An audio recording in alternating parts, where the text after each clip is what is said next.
नमस्कार, welcome back to my channel guys. और आज की वीडियो में हम बात करेंगे एल्गोरिदम्स के बारे में, जिसमें भी हम मोस्ट प्रोबेबली जो फोकस कर रहे होंगे वो होगा space complexity and time complexity के बारे में। तो स्टार्ट करते हैं। एल्गोरिदम एंड प्रोग्राम, ये दो चीज़ें हैं हमारे पास, ठीक है। तो सबसे पहले बात करते हैं कि एल्गोरिदम क्या होता है। N algorithm is a finite sequence of well defined computer implementable instructions. तो ये क्या है, फाइनाइट सीक्वेंस होते हैं एल्गोरिदम्स, ठीक है, और वेल डिफाइंड होते हैं। Algorithm is well defined, structured होता है पूरा, ठीक है।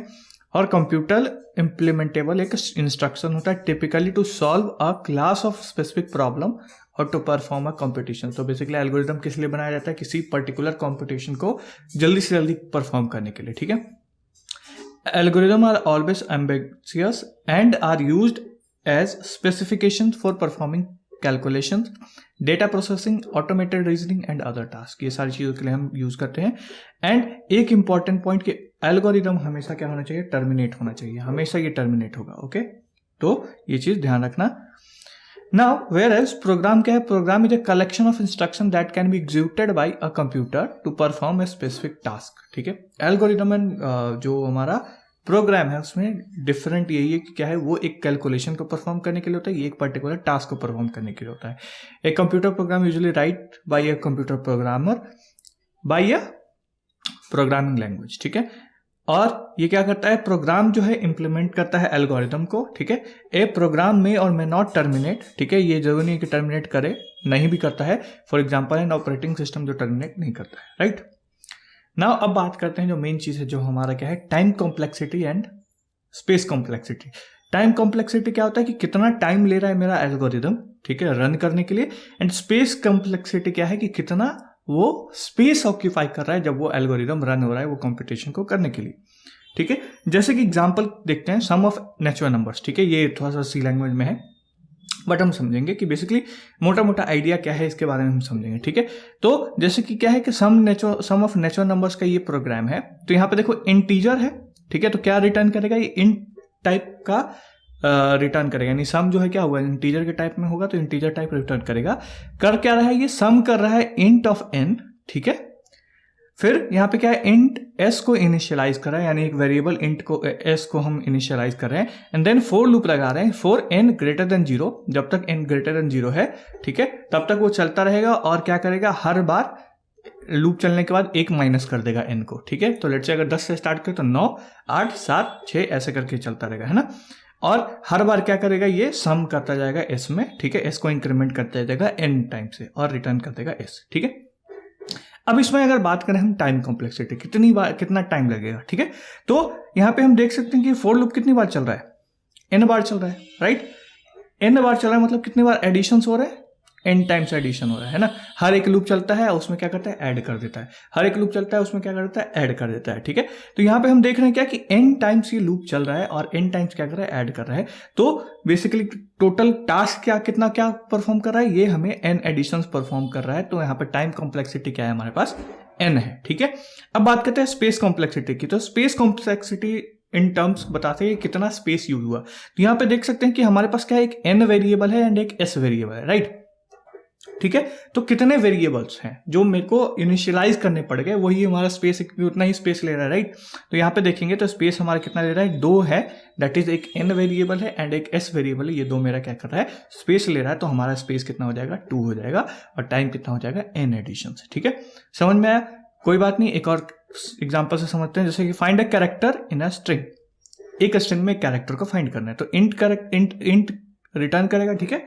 कह रहा है फाइंड कैरेक्टर, ठीक है, स्ट्रिंग कैरेक्टर सी, ठीक है, एक स्ट्रिंग ले रहा है, ठीक है, और सी को फाइंड कर रहा है। 2 पैरामीटर्स ले रहा है फाइंड में, कि कैरेक्टर ले रहा है, ठीक है, और उसमें से सी को फाइंड करना है, ठीक है।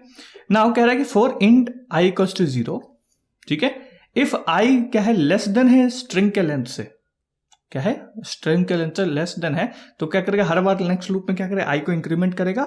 और इफ अगर स्ट्रिंग में आई वाला जो है वो सी के बराबर है, यहाँ पे सी के बराबर है, तो रिटर्न करेगा, वरना रिटर्न 0 करेगा, ठीक है।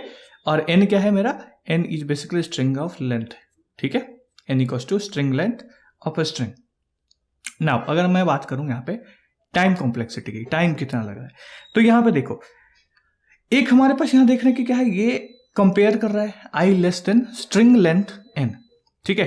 तो लेट्स से अगर मेरे पास टोटल लेंथ है स्ट्रिंग का n है स्ट्रिंग की लेंथ, ठीक है। तो ये रन कितने बार करेगा, ये n टाइम्स रन करेगा, राइट, n टाइम्स रन करेगा। नाउ लेट्स से ये फर्स्ट टाइम रन कर रहा है, ओके। तो फर्स्ट टाइम रन कर रहा है तो i इक्वल्स टू 0, वहां पे i less than string length of a stringer, ठीक है। तो स्ट्रिंग लेंथ के लिए भी उसको क्या करना पड़ रहा है, n टाइम्स कंप्यूटेशन करनी पड़ रही है। यानी कि अगर लेंथ फाइंड करना है तो मैं क्या करूंगा, अगर लेट्स से कि स्ट्रिंग ही है, ठीक है, स्ट्रिंग का मेरे को स्ट्रिंग लेंथ फाइंड करना है, ठीक है। तो क्या करूंगा, मैं काउंटिंग स्टार्ट करूंगा 0 1 2 3 4 एंड ऐसे करके 5, ठीक है, 4 जो भी तक जाएगा, जहां तक जाएगा। तो अगर लेट्स से n मेरा क्या था, यहाँ पे 5 है क्योंकि कैरेक्टर क्या है 5 है, 1 2 3 4 5, ठीक है। तो अगर मेरे को लेंथ फाइंड करना है तो मेरे को कितनी बार ये रन करना पड़ा, 5 टाइम्स यहाँ पे भी रन करना पड़ा है, ठीक है। तो n लूप में मैं n टाइम्स इसको बार बार रन कर रहा हूं, ठीक है। तो अगर मैं बात करूं सिर्फ लूप की तो मैं यहाँ पे कितने कंप्यूटेशंस कर रहा हूं, n स्क्वायर कंप्यूटेशन कर रहा हूं। n तो ये लूप चल रहा है और उसके अंदर हर एक बार में ये n बार चल रहा है, राइट। तो n स्क्वायर टोटल ये क्या कर रहा है, चल रहा है, ठीक है। और हर बार जब ये चलता है तो हम इसको कंपेयर भी कर रहे हैं, ठीक है। तो n टाइम्स हम कंपेयर भी कर रहे हैं, ठीक है, और n टाइम्स हमारा क्या कर रहा है, स्ट्रिंग का वो भी चल रहा है, ठीक है।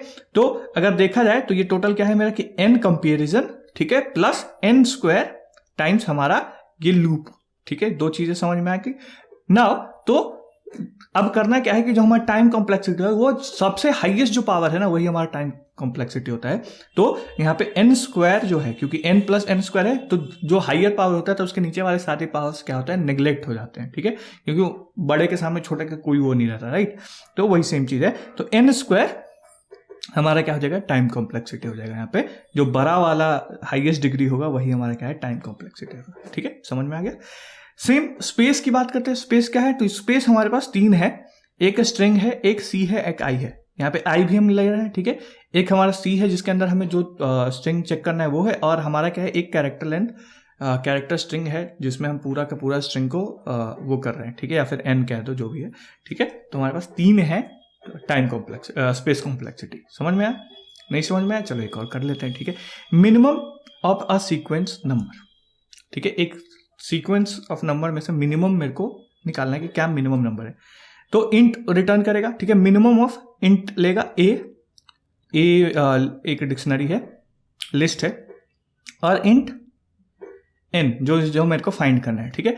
अब क्या कर रहा है, for N equals to I equals to 0, I less than N, ठीक है, और हर बार इंक्रीमेंट भी कर रहा है, ठीक है, और चेक करेगा कि क्या वो जो टेम्पररी एक सिन है, ठीक है, तो उससे बड़ा है क्या ए आई, ठीक है।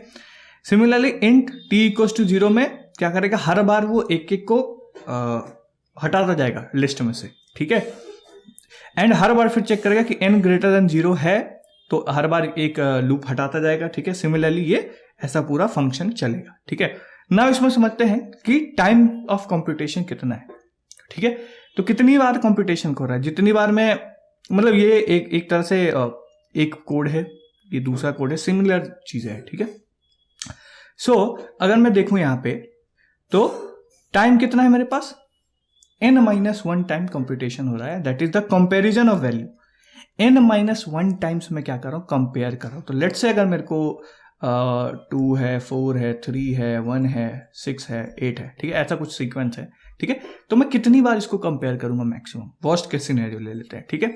तो लेट्स से अगर मेरे पास ये यहाँ पे होता, ठीक है, और 8 यहाँ पे होता, मैं क्या करूंगा, लेट्स से हमारे पास कितने लेंथ है, ये 6 लेंथ है ना, 3 3 6, ठीक है।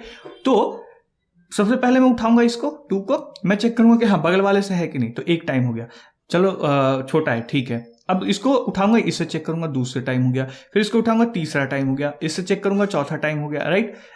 लेट्स से इसको 3 या फिर 9 कर देते हैं, ठीक है। एंड इसको उठाऊंगा, लास्ट में मेरा 5वां टाइम जब चेक करूंगा तब मेरे को पता चला कि अच्छा हाँ यही तो सबसे छोटा है, राइट। तो वर्स्ट सिनेरियो में मैं कितनी बार चेक कर पा रहा हूँ, कंपेरिजन कितनी बार करूंगा। तो यहाँ पे देखो 6 था मेरे पास और मैं कितनी बार कंपेयर कर रहा हूँ, 5 बार, राइट। तो n था मेरे पास, तो n-1 टाइम्स मैं कंपेरिजन करूंगा यहाँ पे, है ना, क्योंकि मेरे को मिनिमम ही चाहिए बेसिकली। ये जो भी कोड है इसको तुम फॉरगेट करो, ये समझो, है ना।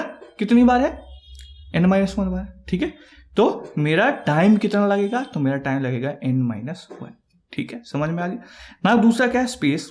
स्पेस देखो तो स्पेस कितना है, एक तो जितने सीक्वेंस स्टोर करने हैं वो, ठीक है, प्लस में एक बेसिकली डिक्शनरी है, n है यहाँ पे, ठीक है, इंटीजर, i है जो लूप चला रहा है, ठीक है, एंड t है हमारा यहाँ पे अगेन जो टेम्पररी इंटीजर है, जिसको लेट से हम सबसे छोटा वाला आया तो उसको हम एक टेम्पररी में स्टोर कर लिए, ठीक है।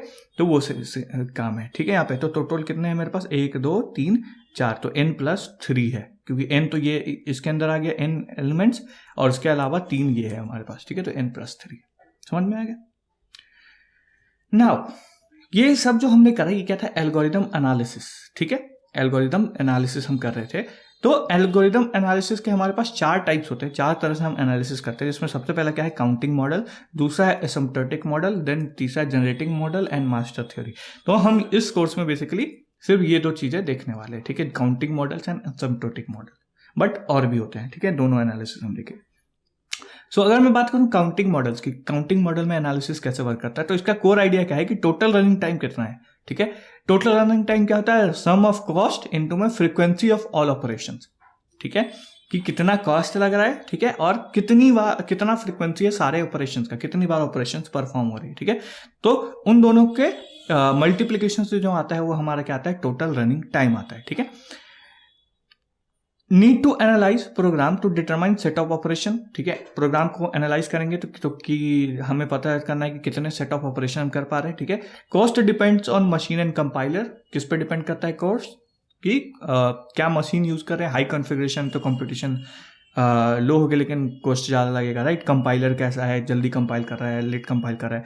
और frequency depends on algorithm input data, कितना डेटा डाला गया है और कैसा एल्गोरिदम है, उस हिसाब से हमारा कितना फ्रीक्वेंसी होगा, कितनी बार कैलकुलेशन होगी, वो चीज़, ठीक है। Machine model, random access memory, computing model, ठीक है, एक मशीन मॉडल भी हमारे पास होता है जिसको कहते हैं हम रैंडम एक्सेस, रैम कंप्यूटेशन, ठीक है, जिसमें बेसिकली इनपुट डेटा साइज आता है, ऑपरेशन होता है, इमीडिएट स्टेटस होता है एंड आउटपुट साइज होता है। तो मशीन मॉडल भी हमारे पास होता है काउंटिंग मॉडल के अंदर। बेसिकली आइडिया काउंटेशन का क्या है कि रैम का यूज करके हम कितने जल्दी कंप्यूटेशन, देखते हैं कि हाई रैम रहता है तो कंप्यूटेशन जल्दी होता है, तो मशीन फास्ट चलती है, ठीक है। तो वो सब चीज़ें हैं इसमें। ये जैसे कि देख लो, ये काउंटिंग मॉडल का एक एग्जांपल है जिसमें हमें क्या करना है, फैक्टोरियल निकालना है रिकर्जन से, राइट, फैक्टोरियल निकालना है रिकर्जन से। तो लेट्स अगर मैं कहूँ 7 फैक्टोरियल निकालना है, ये कोड है उसका 7 फैक्टोरियल का, तो 7 फैक्टोरियल का मैं क्या कहूँ, 7 × 6 × 5 × 4 × 3 × 2 × 1, राइट। तो मेरे को कितनी बार मल्टीप्लीकेशन करनी पड़ेगी, तो 7 × 6 1 2 3 4 5 एंड 6, ठीक है। तो 7 था हमारे पास, और इसके लिए हमें 6 कॉम्पिटिशन करनी पड़ी, तो हमारा टाइम कॉम्प्लेक्सिटी यहाँ पे कितना होगा, 6 होगा, राइट। 6 मल्टीप्लिकेशन हम कर रहे हैं। देन स्पेस कॉम्प्लेक्सिटी कितना होगा, क्योंकि हर बार ये रिकर्जन हो रहा है, ठीक है, ये रिकर्जन हो रहा है, तो जितनी बार, सबसे पहले तो इसको हम वो करेंगे, स्टोर करेंगे, ठीक है, फिर इसके नीचे वाले को, फिर नीचे वाले, फिर नीचे वाले, ये सब करके हमारे पास 7 बार तो इस नंबर्स को स्टोर कर दिया, ठीक है। और 8वें बार हम क्या करेंगे, जो बेसिकली आउटपुट आया उसको स्टोर कर रहा होगा, ठीक है। तो जितनी रिकर्जन है उसमें क्या होगा, n+1 हमारा स्पेस कॉम्प्लेक्सिटी है ना, कि 7 तो 6 आया, 5 आया, 4 आया, फिर वो सब मल्टीप्लाई हो रहा है तो वो भी एक जगह स्टोर होता जा रहा है, ठीक है। तो वो भी चीज़ है, तो यहाँ पे ये चीज़ है, तो ये कॉस्ट, ये हमारा बेसिकली काउंटिंग मॉडल है, ठीक है ना। अब बात करते हैं एसिम्प्टोटिक एनालिसिस की, जो बेसिकली हम यूज़ करते हैं, जो कि हमारा ज़्यादा रिलायबल होता है, क्योंकि देखा अभी कि रिकर्जन अगर हम कर रहे हैं तो रिकर्जन में हमारे पास क्या है, स्पेस बहुत ज़्यादा लग रहा है, मल्टीप्लिकेशन थोड़ा कम है, लेकिन हाँ ठीक है, स्पेस ज़्यादा है, मतलब ओवरऑल दोनों सेम चीज़ है, ठीक है। तो ऐसे सस्टेनेबल नहीं हो, क्योंकि इसमें क्या है, फिर रनिंग टाइम ज़्यादा होगा, कॉस्ट ज़्यादा लगेगा, राइट। तो एक एसिम्प्टोटिक मॉडल है, इसमें हम क्या करते हैं, हम काउंटिंग मॉडल को फॉलो नहीं करते, ठीक है। Can not compare actual times, हम इसमें क्या टाइम लग रहा है, रनिंग टाइम जो यहाँ पे हम कैलकुलेट कर रहे थे ना कि रनिंग टाइम क्या है, तो इसमें हम रनिंग टाइम को कैलकुलेट नहीं कर सकते, ठीक है। हम यहाँ पे क्या करते हैं, ग्रोथ को कैलकुलेट करते हैं, और फिर कहते हैं कि how time increase with the input size. तो बेसिकली हम ग्रोथ को कैलकुलेट करते हैं कि जैसे कि मेरा डेटा बढ़ेगा तो कितना टाइम इंक्रीज होगा उसको कैलकुलेशन करने में, लाइक बहुत ज़्यादा लार्ज डेटा रहेगा तो ज़्यादा टाइम लगेगा, कम डेटा रहेगा तो कम रहेगा, तो हम ग्रोथ को कैलकुलेट करते हैं इस पर, ठीक है। तो हमारे पास 3-4 तरीके के हैं कैलकुलेशन, जिसमें सबसे पहला क्या है, फंक्शनल अप्रोक्सीमेशन, जिसको टिल्डा नोटेशन बोलते हैं। देन कॉमन ग्रोथ फंक्शंस होते हैं कुछ, ठीक है। फिर हमारे पास क्या है, बिग ओ नोटेशन, जिसको ऐसे हम लिखते हैं, big omega notation, big theta notation, ठीक है, ये सारे नोटेशन है। And solve recurrence with growth function, recurrence को हम ग्रोथ फंक्शन से भी सॉल्व कर सकते हैं। तो ये सारे हमारे एसिम्प्टोटिक एनालिसिस होते हैं, समझते हैं। तो एसिम्प्टोटिक एनालिसिस में बिग ओ नोटेशन होता है। We use big O notation to give an upper bound on a function, ठीक है, to with a constant factor. तो बेसिकली बिग ओ नोटेशन से हम बेसिकली कह लो कि कांस्टेंट टाइम्स कोई फंक्शन रन कर रहा है ना, तो हम कांस्टेंट नोटेशन के लिए यूज करते हैं basically. When we say that the running time of a is big O N square, we mean that there is a function F N that is big O n square such that for any value of n, no matter what particular input size of n is chosen, ठीक है, कितना बार हम choose करें उससे कोई फर्क नहीं पड़ता, the running time on that input is bounded from above by value of fn, ठीक है। तो बेसिकली क्या कह रहा है कि जो उसका रनिंग टाइम होगा वो बाउंडेड होगा, एक अपर बाउंड होगा, वो है एन स्क्वायर का, कि एन स्क्वायर कॉम्पिटिशन ही होगी वहां पे। अब जितना भी तुम बड़ा वो कर लो, क्या बोलते हैं, इनपुट साइज रखो, ठीक है। Equivalently we mean that the worst case running time is O N square. तो बेसिकली क्या है कि वर्स्ट सिनेरियो में, यानी कि ज़्यादा से ज़्यादा बड़ा साइज ऑफ इनपुट है में, इसमें क्या लगेगा, वर्स्ट सिनेरियो में एन स्क्वायर टाइम्स लगेगा, ठीक है, कैलकुलेशन। तो ये एक एग्जाम्पल है, ठीक है, जिसमें क्या कर रहा है, बेसिकली हम काउंटिंग कर रहे हैं, ठीक है। तो यहाँ पे देखो कि ये हमारा बेसिकली कौन सा है, फंक्शन अप्रोक्सीमेशन, ठीक है। तो बेसिकली यहाँ पे दो चीज़ होते हैं हमारे पास, एक फ्रीक्वेंसी होती है, एक अप्रोक्सीमेशन होता है, ठीक है। तो फ्रीक्वेंसी हमें समझ में नहीं आएगा क्योंकि कितनी बार कैलकुलेट कर रहे हैं, ऑपरेशन रन हो रहा है। तो मैंने कहा ना कि हम काउंट नहीं कर सकते, हम ग्रोथ को कैलकुलेट करते हैं, हम काउंट नहीं करते, ठीक है। तो जैसे कि यहाँ पे देखो कि इंट है, काउंट इक्वल्स टू 0, ठीक है। तो सबसे पहले क्या हुआ, हमारा वेरिएबल डिक्लेरेशन हुआ, डिक्लेरेशन, ठीक है। तो वेरिएबल डिक्लेयर कितनी बार होगा, n+2, let's say n times, ठीक है, n टाइम्स हमारा क्या है, वेरिएबल डिक्लेरेशन हुआ। हम अप्रोक्सीमेशन पे ध्यान देंगे, फ्रीक्वेंसी पे ध्यान नहीं देंगे। देन हमारा क्या है, i = 0, ठीक है। तो ये है असाइनमेंट स्टेटमेंट, कि असाइन हुआ, कितनी बार असाइन होगा, क्योंकि लूप चल रहा है तो n टाइम्स, ठीक है, लूप चल रहा है। इंट i = 0 है ना, कि बार बार वेरिएबल डिक्लेयर होता रहेगा, बार बार असाइन होता रहेगा। देन लेस देन कंपेयर है, यहाँ पे देख रहे हो, लेस देन कंपेयर करेगा, ये कितनी बार कंपेयर करेगा, n स्क्वायर टाइम्स, ठीक है, हर बार बढ़ेगा, ठीक है, हर बार ये कंपेयर करेगा। यहाँ पे भी देखो, यहाँ पे भी एक कंपेरिजन है। तो हमारे पास लेस देन कंपेरिजन कितने हैं, एक यहाँ पे है, एक यहाँ पे है, ठीक है। तो 2 बार है, यानी n टाइम्स यहाँ पे होगा और n टाइम्स यहाँ पे भी होगा। तो n स्क्वायर टाइम्स मेरा क्या है, लेस देन कंपेरेबल है, ठीक है। इक्वल टू कंपेरिजन कितना है, इक्वल टू कंपेरिजन अगर मैं देखूं तो एक यहाँ पे है एंड एक यहाँ पे भी है, ठीक है। 2 टाइम हमारे क्या है, इक्वल कंपैरिजन। तो हमारे देख सकते हैं कि अप्रोक्सीमेटली कितना है, कि अप्रोक्सीमेटली n स्क्वायर बार हम क्या करेंगे, मतलब n स्क्वायर और उसका आधा, ठीक है, इतने टाइम्स हम क्या करेंगे, इसको इक्वल टू कंपेयर को यूज करेंगे, ठीक है। देन एरे एक्सेस कर रहे हैं हम यहाँ पे देखो, एक ही जगह यहाँ पे एरे एक्सेस कर रहे हैं, एक यहाँ पे एरे एक्सेस कर रहे हैं। तो हम कितनी बार एरे एक्सेस कर रहे हैं, n स्क्वायर बार, ठीक है। फंक्शन हम चेक कर रहे हैं बेसिकली कि क्या परफॉर्मेंस हो रहा है, ठीक है, वो सेंट किनारे में। एंड इंक्रीमेंट भी हो रहा है हमारे पास, ठीक है। तो एक यहाँ इंक्रीमेंट हो रहा है, एक यहाँ इंक्रीमेंट हो रहा है, यहाँ पे भी इंक्रीमेंट हो रहा है, ठीक है। तो n × n-1 to n × n-1, यहाँ तक इतने बार क्या हो रहा है, इंक्रीमेंट हो रहा है, ठीक है, देख रहे हो। तो ये बेसिकली कितना है, n square times, okay, n square times ये भी इंक्रीमेंट हो रहा है, ठीक है। तो अब क्या करेंगे कि हम सारे कैलकुलेशंस को, सारे अप्रोक्सीमेशन को हम ऐड करेंगे, ठीक है। तो हमारा टोटल अप्रोक्सीमेशन कितना है, n + n स्क्वायर, मतलब half n square plus half n square, ठीक है, plus n square plus half n square या n स्क्वायर, जो भी तुम ले लो, ठीक है। तो अगर हम देखेंगे यहाँ पे तो क्या है, 2n है यहाँ पर, 2n या हाँ 2n है, प्लस में 1 2 3 4, तो 4 यानी 3 है हमारे पास, ठीक है, 1 हो गया, 2 हो गया और प्लस में 1, तो 3n स्क्वायर है। तो हम क्या, हमने कहा था क्या कि हम हाईएस्ट पावर को लेंगे, ठीक है। तो हमारा यहाँ जो टाइम कॉम्प्लेक्सिटी है कितना है, n स्क्वायर है, ठीक है। ऐसे करके हम बेसिकली चीजें को बेसिकली निकालेंगे यहाँ पे अप्रॉक्सीमेशन। तो बेसिकली टिल्डा नोटेशन है हमारे पास, तो हम कहेंगे क्या है, ये हमारे पास n स्क्वायर टिल्डा नोटेशन है, ठीक है। ओके, एस्टिमेट रनिंग टाइम और memory as function of input size n, ignore lower order terms, क्योंकि जब अगर मैं बात करूँ n स्क्वायर की बात करूँ तो n मेरा क्या है, लोअर होगा, मतलब छोटा वैल्यू होगा, इसलिए हम इसको इग्नोर करते हैं, ठीक है। When n is small we don't care, n अगर छोटा है तो हम केयर नहीं करते, ठीक है। n लार्ज है तो क्या करेंगे हम, बेसिकली इसको वो कर देंगे, नेग्लिजिबल हो जाएगा, ठीक है। तो ये जो है ये हमारे क्या है, नोटेशन है, ठीक है, समझ में आया। तो हमें देखना है बेसिकली कि क्या क्या चीजें यहाँ पे हो रही है, ठीक है, उस हिसाब से हमें सोचना है कि क्या क्या ऑपरेशंस, कितनी बार ऑपरेशंस हो रहा है, और उन सारे ऑपरेशंस को एक जगह करके ऐड करके उसके बाद जो हाईएस्ट पावर होगा वो हमें लेना है, वही हमारा क्या होगा, टाइम कॉम्प्लेक्सिटी, ठीक है। यहाँ पे देखो टाइम कॉम्प्लेक्सिटी का कुछ ग्राफ है, ठीक है, जिसमें बेसिकली बहुत तरीके के हमारे पास नोटेशंस आते हैं, ठीक है। तो जैसे कि क्या है, ये है हमारा running time complexity in terms of big O notation, ठीक है, और ये हमारा है टाइम टेकन, कितनी बार कैलकुलेशन हो रहा है, ठीक है। तो यहाँ पे हम देखेंगे कि सबसे जो सुटेबल, ये बेसिकली वर्स्ट से बेस्ट की तरफ होता है, ठीक है, ये वर्स्ट से बेस्ट की तरफ होता है। तो बिग ओ नोटेशन ऑफ 1, ठीक है, बिग ऑफ नोटेशन ऑफ 1 जो है ये बेस्ट नोटेशन होता है हमारे पास, ठीक है।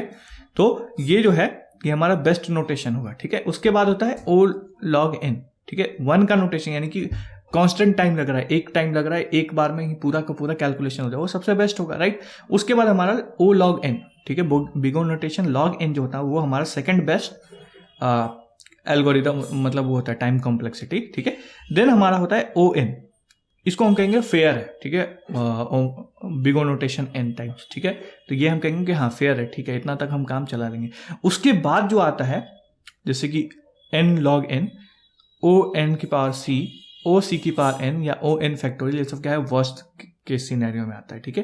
तो ये सारे वो मतलब बेकार वाले टाइम कॉम्प्लेक्सिटीज हैं। तो हम चाहेंगे कि हमारा कोई भी एल्गोरिदम है, ठीक है, वो इन तीनों के अंदर ही हो, ज़्यादा से ज़्यादा ट्राई रहेगा कि इन तीनों के अंदर ही हो, तो उसको हम कहेंगे कि हाँ ये बेस्ट एल्गोरिदम है, ठीक है, समझ में आया, कोई भी कैलकुलेशन करने के लिए। ये हमारे पास कुछ common data structures and operations हैं, ठीक है, जैसे कि यहाँ पे देखो एरे है, एरे को एक्सेस करने में हमारे पास बिग O1 लगता है, ठीक है। देन स्टैक है, स्टैक में भी हमारे ये होता है, मतलब स्टैक में इंसर्शन में हमारे पास ये होता है डिलीशन, ये बेसिकली क्या है, टाइप्स ऑफ एल्गोरिदम्स है हमारे पास बहुत सारे, ठीक है। तो ये सारी चीज़ें हैं, और ये उनका टाइम एंड स्पेस कॉम्प्लेक्सिटी है, ठीक है, जिसमें कि टाइम कॉम्प्लेक्सिटी में क्या होता है, एवरेज निकालना हो गया, वर्स्ट मतलब एवरेज सिनेरियो है, वर्स्ट सिनेरियो है, ठीक है। तो एवरेज में एक्सेस करने में क्या लगेगा, टाइम कॉम्प्लेक्सिटी, सर्च करने में कैसा टाइम कॉम्प्लेक्सिटी होगा, इंसर्शन में कैसा होगा, डिलीशन में कैसा होगा, फिर वर्स्ट सिनेरियो में कैसा होगा, ठीक है। ये सारी चीज़ें हैं, ये भी हम आने वाले टाइम में पढ़ेंगे भी, ठीक है, इंसर्शन हो गया, डिलीशन हो गया, ये सारी चीज़ें। देन एरे शॉर्टिंग है, एरेज में बेसिकली हम क्या करते हैं, लिस्ट को शॉर्ट जैसे करते हैं, ठीक है। तो उसमें भी है बहुत सारी ये शॉर्टिंग एल्गोरिदम्स है, ठीक है, और ये उनका क्या है, कॉम्प्लेक्सिटीज है कि स्पेस कितना लगता है, टाइम कितना लगता है, ठीक है। तो बेस्ट सिनेरियो में ये है बिग ओमेगा नोटेशन हो गया, हमारा एवरेज हो गया। तो यहाँ पे देखो बकेट शॉर्ट हो, वो बहुत जो ग्रीन वाले हैं वो अच्छे हैं, ठीक है, ऑरेंज वाले मॉडरेट में आ जाते हैं, एंड रेड वाले वर्स्ट एकदम बहुत बेकार, ठीक है।